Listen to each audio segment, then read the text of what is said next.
video, Noseworthy hadn't long dumped out the dehumidifier in the downstairs of his Pasadena home late Wednesday night when he went back down and heard what sounded like anxious voices outside.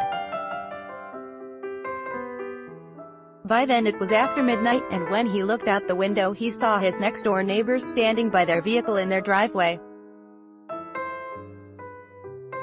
As he looked around, he took notice of the big window in the house on the opposite side of Fifth Avenue and thought he saw a fire inside.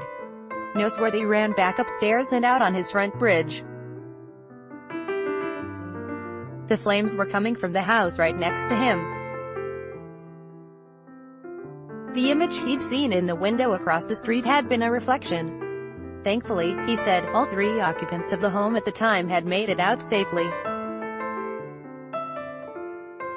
Noseworthy knows it was only a short time before the Pasadena fire rescue arrived, but because of the situation it seemed like much more. It was just starting to build up then, he said, and the department quickly set its attention to concentrating on the burning house. Still, he and his wife, Lou, were concerned for their own home. With the wind in the direction it was, the flames were shooting out straight from the burning home.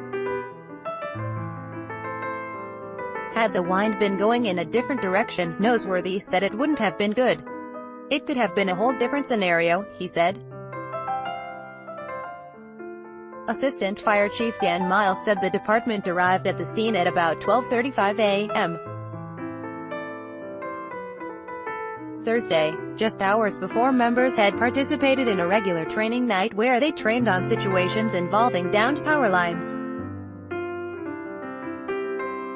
Miles said the members never thought they'd put the training to use so soon when they settled in for the night. But upon arrival on Fifth Avenue, they found a downed power line at the scene, and Newfoundland Power was called to cut the power to the home. Until that happened it was basically defensive, said Miles. We had hoses on it, but we were just staying away from one side. Miles said about 20 firefighters battled the blaze, utilizing the department's 2 pumpers and rescue and utility vehicles. They were on the scene until about 5 a.m. when it was turned over to the Royal Canadian Mounted Police. Corporal Dave Cooper of the Deer Lake Detachment said damage to the home was extensive and that investigators with fire and emergency services were on the scene Thursday morning. He could not give a time frame for how long the investigation would last. Meanwhile, Noseworthy said he'd sent an email to the town CEO and the fire chief to express his appreciation for the work the department did in fighting the fire. This article has been updated to correct some information.